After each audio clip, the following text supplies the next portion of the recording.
Hace unos días, mientras navegaba por Instagram, hubo un video que capturó mi atención con esta pregunta. ¿Por qué lo esencial desaparece mientras lo estético se multiplica? Y el video en sí hablaba sobre el desplazamiento de la vida local por las multinacionales y todo aquello considerado lujoso o más actualmente llamado aesthetic. Pero lo que realmente me hizo ruido fue el uso del término estética para referirse únicamente a la apariencia visual de algo, como si se tratara de una cosa superficial. Y sí, es muy común escuchar frases como la estética de esta casa es minimalista o la estética de la nueva colección otoño-invierno es súper vanguardista o la estética del nuevo auto deportivo. Y claro,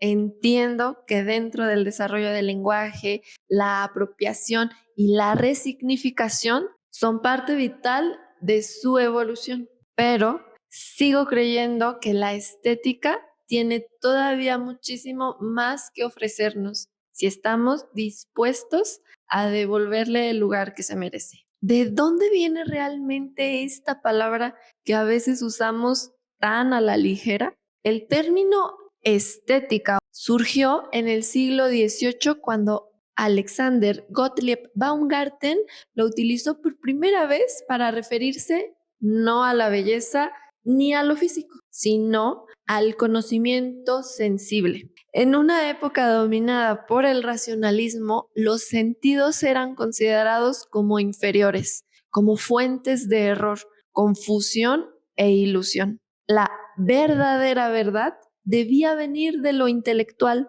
de lo claro, de lo comprobable, por aquello del método científico y de la idea cartesiana de que solo la razón y solo la razón puede conducirnos a la verdad, al menos en el mundo occidental. Y en ese contexto, Baumgarten entró y dijo, oigan, también hay un tipo de conocimiento sensible, distinto de lógico, pero igualmente valioso. Baumgarten propuso algo totalmente revolucionario para aquel entonces, que la sensibilidad también puede ser una forma legítima de conocimiento. Para él, la estética no era una cuestión de apariencia ni de moda, sino una disciplina dedicada a comprender cómo percibimos el mundo a través de los sentidos. No solo cómo se ve, sino cómo se siente, cómo huele,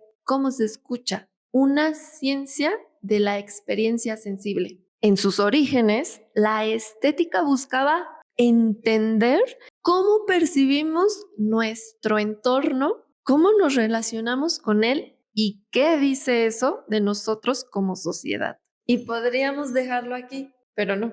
Aunque Baumgarten haya bautizado como estética a esta rama del conocimiento y estudio filosóficos, de la experiencia sensorial y la búsqueda por conectar con el mundo a través de ella, es algo que ha acompañado a la vida humana desde muy probablemente sus inicios. El antropólogo argentino Adolfo Colombres remarca esta distinción entre la estética como la rama filosófica con visión eurocéntrica y la experiencia estética, esa que siempre ha estado en nosotros. Si pensamos, por ejemplo, en algunas de las civilizaciones que oficialmente se remontan a lo más antiguo que tenemos conciencia al menos, encontramos expresiones como las que llamamos pinturas rupestres o tenemos también las vasijas talladas con relieves, con pigmentos, con formas abstractas,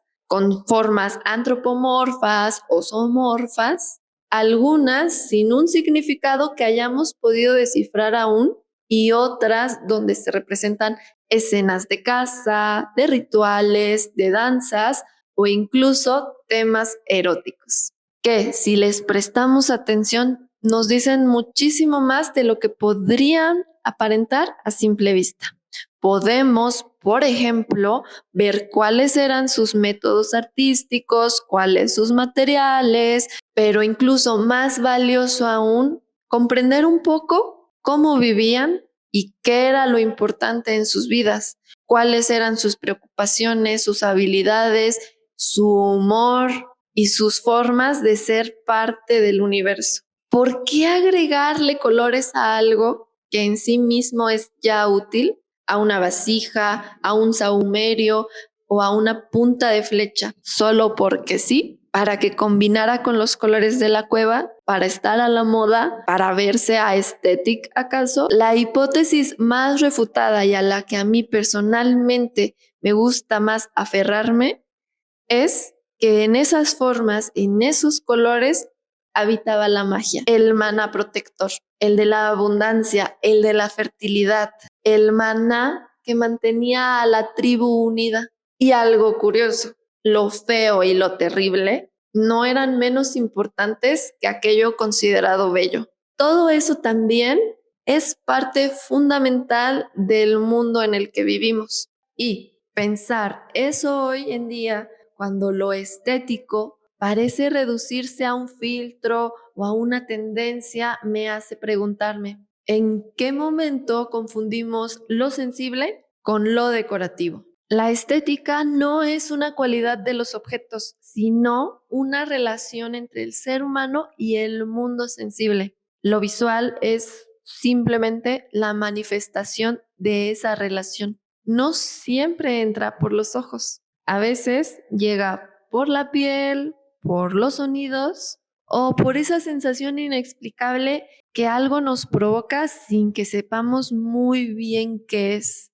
Me viene a la mente, por ejemplo, el cielo al atardecer, con sus naranjas, sus rosados, todo muy bonito y muy mágico, pero esos colores y esa hermosura no es porque la naturaleza buscara montar un espectáculo, sino que simplemente es el resultado de la posición terrestre, de los gases, de la humedad atmosférica, incluso del viento, la posición geográfica, todos esos componentes que hacen que la vida en la Tierra sean posibles, son los mismos los que la vuelven despampanante. Algo muy parecido pensaban los griegos, ya que para ellos la belleza no era un fin en sí mismo, sino que era la consecuencia natural de un equilibrio bien logrado. Lo bello aparecía cuando algo cumplía su función,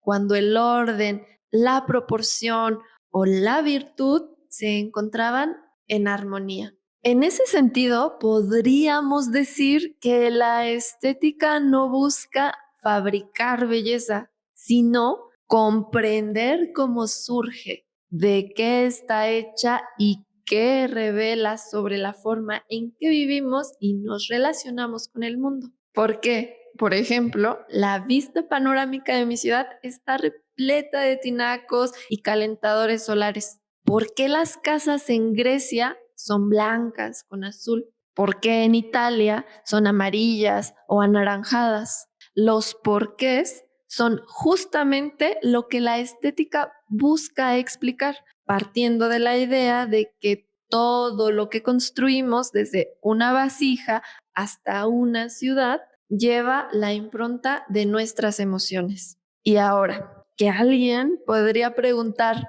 Lore, ¿estás diciendo que no es correcto utilizar la palabra estética para referirse al aspecto de algo? Porque por supuesto que es algo que yo misma me he preguntado. Y podríamos decir que sí, pero no realmente. Cuando decimos eso, no estamos utilizando la estética como sinónimo de belleza o de decoración, o literalmente del aspecto físico visual de algo, sino como el conjunto de formas, principios y sensibilidades que caracterizan a una época, a una cultura, a un movimiento artístico o a la propia manera expresiva de alguien en particular. La estética del Renacimiento implica sí armonía por el desarrollo de las matemáticas y de la perspectiva que se da gracias al conocimiento que llega desde Oriente. Sí proporción porque buscaba acercarse a la naturaleza lo más posible. Sí, racionalidad, porque buscaba conocer y entender el mundo terrenal, y un profundo sentido humanista que crecía después de siglos del pensamiento religioso dado en Europa. La estética barroca, por ejemplo, habla, sí, del dramatismo porque buscaba convertir a las personas recordándoles lo que es sentir el dolor, la culpa, el miedo, y así esta tensión refleja este momento crucial que pasaba la Iglesia Católica después de las reformas protestantes, con movimiento, con exuberancia y, por supuesto, fe. Cuando hablamos de Wes Anderson, por supuesto que nos vienen a la mente colores pastel, simetrías perfectas y una melancolía disfrazada de humor. Todo en él habla de control, de nostalgia, de buscar belleza en lo cotidiano. O de Tim Burton, llena de sombras, curvas retorcidas y personajes inadaptados, pero en el fondo también habla de ternura, de encontrar belleza en lo extraño, de reconciliarse con lo que no encaja en los cánones hegemónicos. Son mundos visuales distintos, pero ambos revelan algo más profundo, una forma de sentir, de relacionarse con el entorno y de mirar la vida. Entonces, aunque parezca que hablamos de lo visual, en realidad nos referimos a cómo una visión del mundo se manifiesta y expresa en el plano terrenal. Por eso, cuando decimos la estética del Renacimiento o la estética del Barroco, no hablamos solo de cómo se veían las cosas, sino de cómo se entendía la vida. En otras palabras, la estética no es cómo se ve el mundo, sino cómo lo experimentamos y cómo esas experiencias se hacen visibles o palpables. Pienso en mis artistas favoritos, por ejemplo. ¿Por qué me encantan? Realmente no lo sé. Solo puedo decir con certeza que me hacen sentir viva. Muchas veces ni siquiera entiendo del todo de lo que hablan, aunque reconozca las palabras, pero hay algo, ya sea en la melodía o en la forma en la que suena, que me atraviesa. No es un me gusta racional, es algo más primitivo, algo más honesto. Pienso también en esas cartas, por ejemplo, que se escriben muchas veces sin siquiera esperar ser enviadas, volcando todo lo que tenemos dentro, muchas veces en contra de lo que dicta nuestra razón, y en cómo, aunque hablemos el mismo idioma y sigamos las mismas reglas gramaticales, cada quien se expresa de formas distintas, incluso rompiendo esas reglas si es necesario. Escogemos palabras, ritmos y también silencios, intentando darnos a entender lo mejor y más posible para que el otro, si bien no del todo, al menos comprenda algo de lo que llevamos dentro. Y justamente creo que eso es la estética, el lenguaje visual, pero también sonoro y sensorial de todas las posibles en las que creamos tanto de forma individual como colectivamente para decir quiénes somos, qué sentimos y cómo nos experimentamos como terrícolas viviendo en este mundo. Durante siglos se ha buscado castigar al cuerpo, llamándolo cárcel del alma, separarlo de la razón y del conocimiento, pero es gracias a él o a ella que somos capaces de experimentar lo que vemos, lo que escuchamos, todo lo que tocamos, lo que olemos, lo que saboreamos, todo lo que sentimos, las maneras en las que existimos, que nos emocionamos, que creamos. En conclusión, la estética en el fondo y no tan en el fondo no se trata de un filtro, ni de una forma, ni de un género, ni de un estilo, sino que es el modo en el que nuestro cuerpo y nuestras almas se reconocen mutuamente con el mundo en el que vivimos. Ahora sí, si llegaste hasta el final, me encantaría conocerte a ti, conocer tus ideas, tus dudas e incluso tus quejas, si es que tienes sobre este video y sobre mi contenido. Te invito a que me sigas y Te mando un fuerte abrazo, espero que estés muy bien y que nos veamos en la próxima.